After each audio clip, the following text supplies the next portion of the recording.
दोस्तों ये कहानी है कुछ ऐसे स्टूडेंट्स की जो कि लोनलीनेस यानी कि अकेलेपन से सफर कर रहे थे और फिर वो एक दिन एक खतरनाक बॉडी सर्च टाइम लूप में फंस जाते हैं जहां एक छोटी बच्ची का घोस्ट मिडनाइट को उन्हें जान से मारने आता है।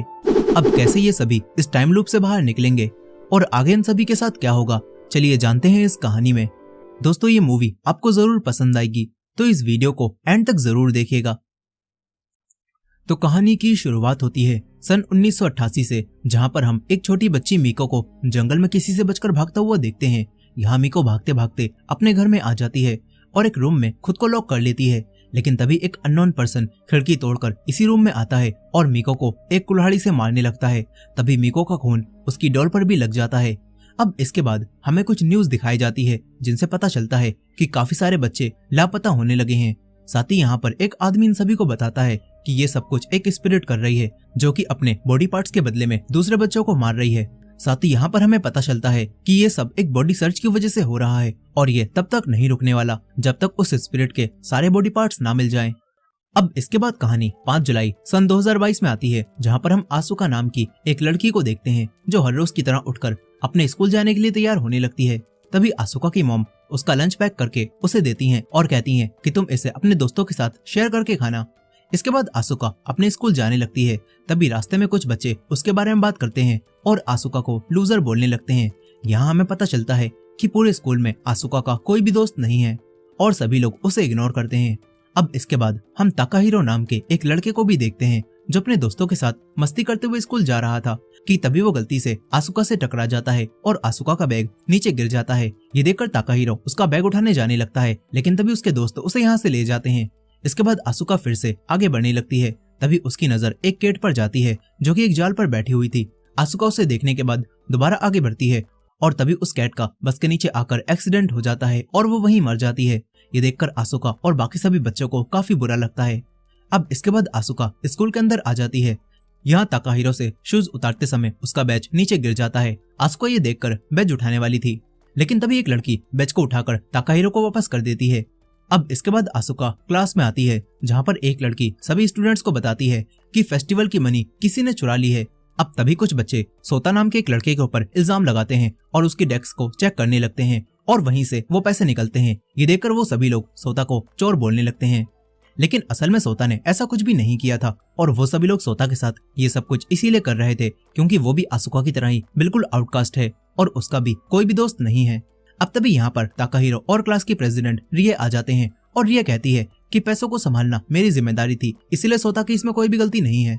ये बोलकर रिए मैटर को सॉल्व कर देती है। अब इसके बाद आसुका लंच के समय लंच करने के लिए स्कूल में बैक साइड पर जाती है, जहाँ पर उसे एक पुराने कुएं से खून से लथपथ कई सारे हाथ बाहर निकलते हुए दिखाई देते हैं। ये देखकर आसुका डर जाती है। आसुका उन्हें देख ही रही थी कि तभी कुछ वर्कर्स यहाँ पर आ जाते हैं और वो लोग आसुका को यहाँ से चले जाने के लिए बोलते हैं। तभी आसुका कुएं को दोबारा देखती है और अब वहाँ से कुछ भी बाहर नहीं आ रहा था। अब इसके बाद आसुका यहाँ से जाने लगती है। तभी उसे यहाँ पर एक प्रोफेसर दिखाई देता है जो कि किसी चीज को जमीन में दबा रहा था। आसुका उसे देख ही रही थी कि तभी यहाँ पर काफी जोर से हवा चलती है, जिससे एक फ्लावर प्लॉट जमीन पर गिरकर टूट जाता है। अब इसके बाद ये प्रोफेसर भी यहाँ से चला जाता है। तभी हम आसुका के पीछे एक लड़की को खड़ा हुआ देखते हैं जो कि आसुका से कहती है कि प्लीज मेरी बॉडी ढूंढ दो। और ये सुनकर आसुका पीछे मुड़ती है, लेकिन अब वहाँ पर कोई भी नहीं था। यही ताकाहिरो भी स्कूल में बास्केटबॉल खेल रहा था और तभी हमें दो लड़कों की बातों से पता चलता है कि ताकाहिरो को पहले प्रो बास्केटबॉल टीम के लिए चुना गया था, लेकिन ताकाहिरो ने उस टीम में जाने से मना कर दिया और उसने अपना पुराना स्कूल भी छोड़ दिया। अब इसके बाद हम आत्सुशी कियोमिया नाम के एक लड़के को देखते हैं जो कि स्कूल जाने के बजाय अपने घर में बैठकर वीडियो गेम खेल रहा था। अब इसके बाद रात के समय आसुका के फोन पर अननोन नंबर से मैसेज आते हैं जिसमें लिखा हुआ था कि क्या तुम जानती हो रेड पर्सन को रेड क्यों कहा जाता है, क्योंकि वो खून से लथपथ होता है और अगर वो किसी को पकड़ ले तो वो उसे मार देता है। ऐसे मैसेज पढ़कर आसुका काफी डर जाती है और वो अपना मुंह ढककर यहीं पर सो जाती है। लेकिन तभी रात के 12 बजते ही आसुका अपने आप को स्कूल में पाती है, जहाँ पर उसके साथ क्लास के कुछ बाकी बच्चे जिनमें ताकाहिरो, रिए, सोता और कियोमिया और रुमिको होते हैं और इन सभी को समझ नहीं आता कि आखिर ये सभी लोग आधी रात को सोते सोते स्कूल में कैसे आ गए। यहीं पर इन्हें एक कॉफिन भी रखा हुआ दिखाई देता है, जो देखकर रुमिको सबसे पूछती है कि क्या ये कॉफिन हमेशा से यहीं पर रहता था। इस पर कियोमिया सबको बताता है कि हाँ ये यहीं पर था, लेकिन यहाँ पर ताकाहिरो के अलावा कोई भी कियोमिया को पहचान नहीं पाता क्योंकि कियोमिया ने काफी दिनों पहले ही स्कूल आना छोड़ दिया था। यहाँ ताकाहिरो कियोमिया को जानता था और वो उससे पूछता है कि तुम यहाँ पर कैसे आए। इस पर कियोमिया कहता है कि मुझे भी ये बात समझ नहीं आ रही, लेकिन मैं यहाँ से जा रहा हूँ। इतना बोलकर कियोमिया यहाँ से चला जाता है। तभी सोता सभी से बोलता है कि बॉडी सर्च अब शुरू हो गया है। वहीं दूसरी तरफ कियोमिया स्कूल से बाहर जा ही रहा था कि तभी अचानक से कोई चीज उस पर हमला करती है और कियोमिया जोर से चिल्लाता है। उसकी आवाज सुनकर सभी लोग कियोमिया के पास आते हैं और देखते हैं कि कियोमिया की बॉडी को किसी ने 2 हिस्सों में काट दिया है। अब तभी कोई रुमिको नाम की उसी लड़की को भी मार देता है और ये देखकर सभी लोग काफी डर जाते हैं और यहाँ से भागने लगते हैं। लेकिन स्कूल से बाहर जाने के सभी रास्ते बंद थे और ये देखकर ये सभी लोग बिल्डिंग में ही छुपने जाने लगते हैं। लेकिन अब तभी कोई सोता को भी मार देता है और यहाँ हमें पता चलता है कि इन सभी को कोई और नहीं बल्कि वही रेड पर्सन मार रहा है। यहाँ ताकाहिरो ये देखकर आसुका को लेकर यहाँ से भागने लगता है और तभी रेड पर्सन इनके सामने ही रिए को भी मार देता है। ये देखकर आसुका और ताकाहिरो और ज्यादा डर जाते हैं और ताकाहिरो आसुका को लेकर एक रूम में आता है और बेड के नीचे छुपा देता है। लेकिन अब तभी रेड पर्सन यहाँ पर आ जाता है और वो ताकाहिरो को भी मार देता है और आसुका को बेड के नीचे से बाहर निकालता है। तभी हम रेड पर्सन को देखते हैं जो कि खून में सनी हुई वही लड़की थी जिसके हाथों में मिको की वही डोल थी और हमें पता चलता है कि ये रेड पर्सन कोई और नहीं बल्कि मिको ही है जो कि मरने के बाद एक भयानक घोस्ट बन चुकी है जिसे अब सभी लोग रेड पर्सन कहते हैं। यहाँ रेड पर्सन यानी कि मिको आसुका पर भी हमला करती है और उसे भी खत्म कर देती है। लेकिन अब तभी आसुका की आंख खुलती है जो कि अपने घर में थी और आसुका फिर से 5 जुलाई वाले दिन में वापस पहुंच गई होती है। यहाँ आसुका को ऐसा लगता है कि उसने शायद कोई बुरा सपना देखा होगा, इसीलिए आसुका रेडी होकर स्कूल जाने लगती है। लेकिन तभी उसकी मॉम कल की तरह ही एक्स्ट्रा लंच उसे पैक करके देती हैं और कहती हैं कि इसे अपने दोस्तों के साथ शेयर करके खाना। ये सुनकर आसुका को काफी अजीब लगता है। अब स्कूल जाते समय आसुका के सामने फिर से वही सारी चीजें रिपीट होने लगती हैं और कल की तरह उसी कैट का फिर से एक्सीडेंट हो जाता है और वो मर जाती है। ये देखकर आसुका समझ जाती है कि सब कुछ रिपीट हो रहा है। यह अब ताकाहिरो तुरंत ही भागता हुआ सोता के पास आता है और उससे पूछता है कि आखिर ये बॉडी सर्च क्या है, क्योंकि इन सभी को समझ आ चुका था कि कल जो इन्होंने देखा वो सपना नहीं था और ये सभी लोग टाइम लूप में फंस चुके हैं। यहाँ पर अब सोता इन सभी को बताता है कि हर साल एक स्पिरिट यानी कि रेड पर्सन कुछ बच्चों को चुनती है जिन्हें हर रात 12 बजे स्कूल में आकर रेड पर्सन के बॉडी पार्ट्स को ढूंढना होता है। सोता बताता है कि ये सब कुछ मुझे एक रशियन बुक से पता चला था। वो कहता है कि रेड पर्सन का बॉडी सर्च तब तक खत्म नहीं होगा जब तक हम उसके बॉडी पार्ट्स को नहीं ढूंढ लेते और तब तक हमारे साथ यही दिन रिपीट होता रहेगा और हम लोग इसी दिन में अटके रहेंगे।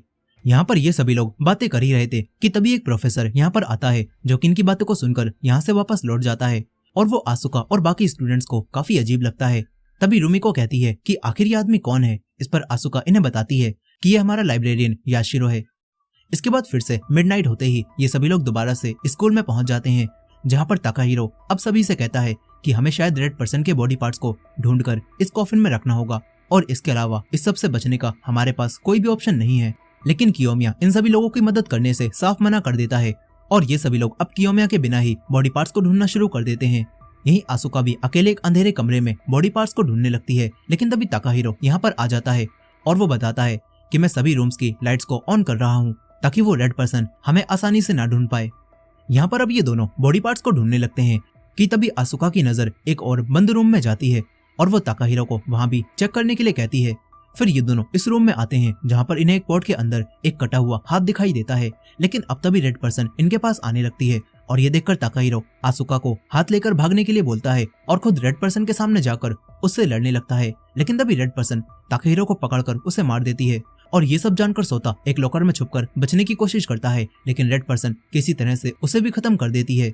यही आसुका भागकर रिए और रुमिको के पास आने लगती है। लेकिन तभी रेड पर्सन यहाँ पर आ जाती है और ये देखकर वो दोनों शटर को गिरा देती हैं। आसुका किसी तरह से इन दोनों के पास पहुंच जाती है। लेकिन तभी वो रेड पर्सन शटर को तोड़कर रुमिको को बाहर खींचने लगती है। आसुका रुमिको का हाथ पकड़कर उसे बचाने की कोशिश करती है लेकिन रेड पर्सन इन दोनों को ही बाहर खींचकर मार देती है और ये देखकर रिए तुरंत ही उस हाथ को उठाकर कॉफिन में रख देती है।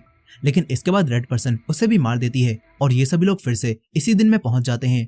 आसुका अब उठते ही सीधा स्कूल की तरफ आने लगती है ताकि वो उसी कैट को मरने से बचा सके जिसका एक्सीडेंट होने वाला था। लेकिन यहाँ पर ताकाहिरो ने थोड़ा पहले पहुंचकर उस कैट को बचा लिया होता है और अब तभी यहाँ पर रुमिको और रिए भी आ जाती हैं जो कि जल्दी इसी कैट को बचाने के लिए आई थी। और अब वो दोनों आसुका से भी काफी अच्छे से बात करती हैं क्योंकि आसुका ने रुमिको को बचाने की कोशिश की थी। यहाँ पर रिए भी सभी को बताती है कि मैंने वो हाथ कॉफिन में रख दिया था और ये सुनकर सभी लोग खुश होते हैं। फिर इसके बाद ताकाहिरो और रिए मिलकर उन लड़कों को भी पहले ही पकड़ लेते हैं जो कि सोता की डेस्क में पैसे रख रहे थे और उसके ऊपर पैसे चुराने का इल्जाम लगाने वाले थे। यहाँ पर टाइम लूप में फंसे होने की वजह से रुमिको और रिए आसुका की काफी अच्छी दोस्त बन जाती हैं, जिससे आसुका को काफी खुशी होती है। इसके बाद फिर से रात के समय स्कूल में आने के बाद आसुका, रिए और रुमिको रेड पर्सन का ध्यान भटकाने के लिए पूल में छुप जाती हैं, जहाँ रेड पर्सन को ये लोग दिखाई नहीं देती और वो यहाँ से चली जाती है। ये देखकर ये तीनों काफी खुश होने लगती हैं और इन्हें ऐसा लगता है कि अब ये तीनों रेड पर्सन से बच गईं। लेकिन तभी रेड पर्सन पानी के अंदर आकर रिए और रुमिको को मार देती है और ये देखकर आसुका यहाँ से भागने की कोशिश करती है, लेकिन रेड पर्सन उसे भी पानी के अंदर खींच लेती है। यहाँ आसुका को रेड पर्सन की वही डॉल भी पानी में डूबती हुई दिखाई देती है। अब इसके बाद अगले दिन सोता ताकाहिरो से सभी लोगों को इकट्ठा करने के लिए बोलता है और उससे पूछता है कि तुम पहले कियोमिया के साथ मिडिल स्कूल में थे ना। इस पर ताकाहिरो सोता को बताता है कि कियोमिया बहुत अच्छा बास्केटबॉल प्लेयर था, लेकिन फिर एक इंजरी होने के बाद कियोमिया टीम से निकल गया और इसी वजह से उसने स्कूल आना भी बंद कर दिया और अब वो अकेला ही रहना पसंद करता है।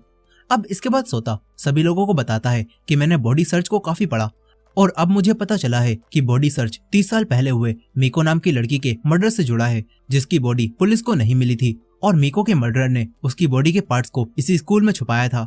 यहाँ पर आसुका न्यूज़पेपर में बनी हुई मीको की फोटो देखने लगती है और तभी वो फोटो रेड पर्सन में बदल जाती है, जो देखकर आसुका काफी डर जाती है।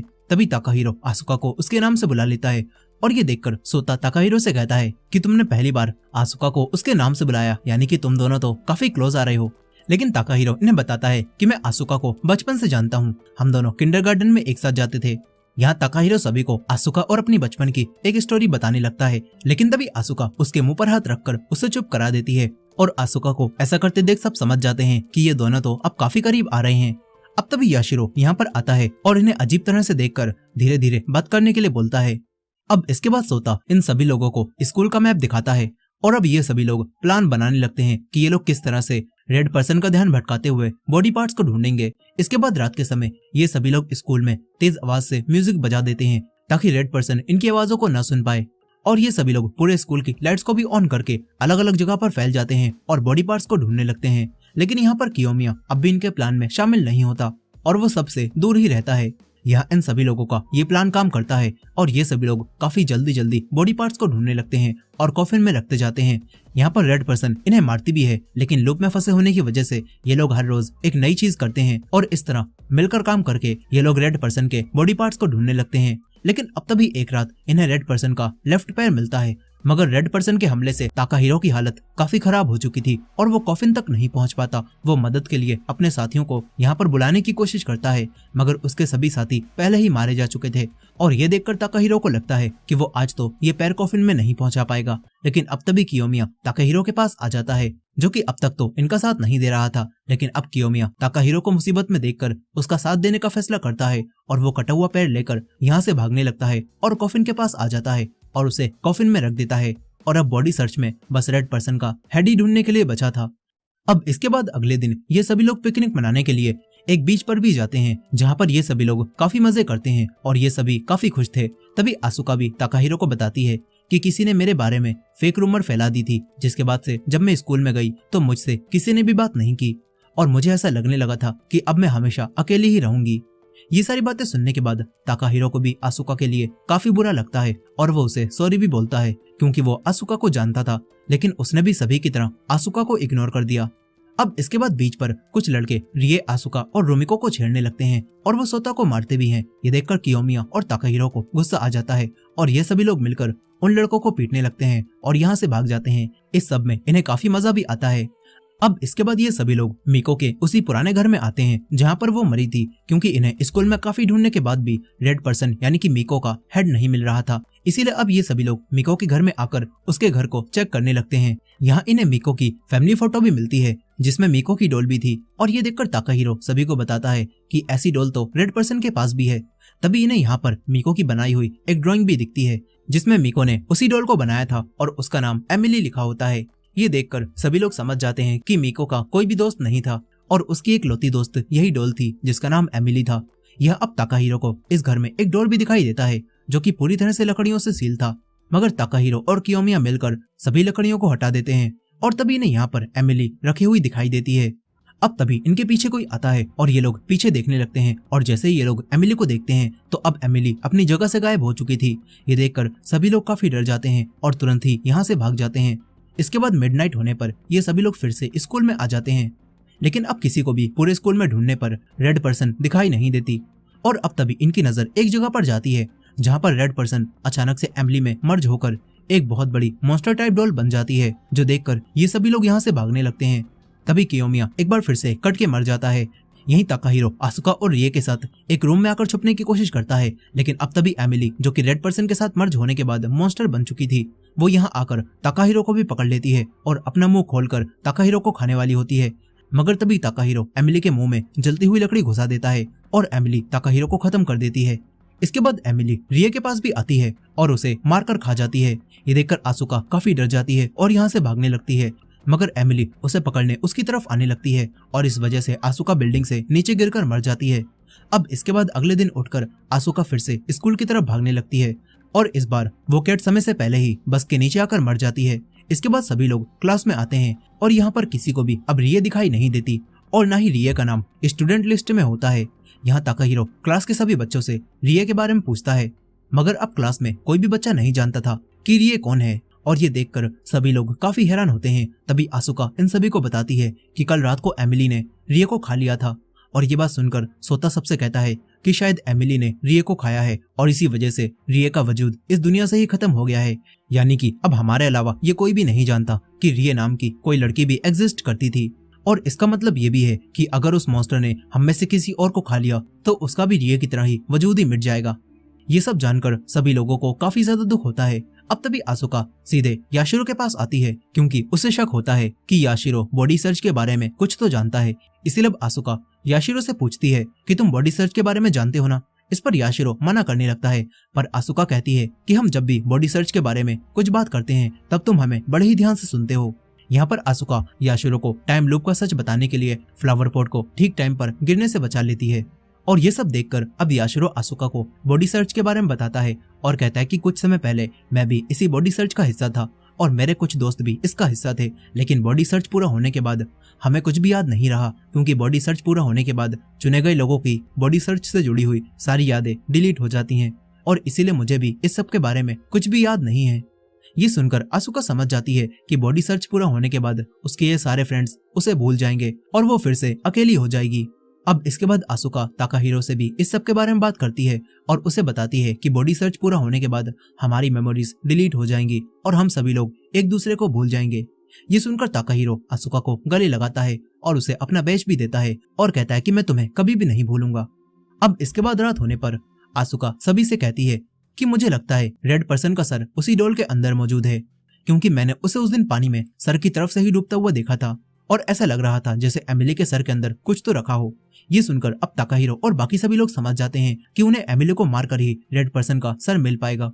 इसीलिए ये सभी लोग एमिली को पकड़कर मारने की तैयारी करने लगते हैं और बॉडी सर्च पूरा करके अपनी दोस्त रिए को भी वापस लाने की बातें करते हैं। लेकिन यहाँ पर इन सभी को कहीं ना कहीं दुख भी होता है कि इस बॉडी सर्च के पूरा होने के बाद इन सभी की जिंदगियां पहले की तरह हो जाएंगी, जहाँ पर ये सभी लोग एक साथ नहीं होंगे। और क्योंकि ये सभी लोग कहीं ना कहीं इस बॉडी सर्च से पहले अकेलेपन से जूझ रहे थे, तो शायद इसी वजह से इन सभी लोगों को बॉडी सर्च के लिए चुना गया ताकि ये सभी लोग एक साथ आकर अपने अकेलेपन को खत्म कर पाएं। अब इसके बाद यहाँ पर एमिली मॉन्स्टर वापस आ जाती है और ये सभी लोग उस पर हमला करने लगते हैं, लेकिन तभी एमिली रुमिको को पकड़ लेती है, मगर सोता उसे किसी तरह से छुड़ा लेता है, लेकिन फिर एमिली सोता को पकड़कर खा जाती है।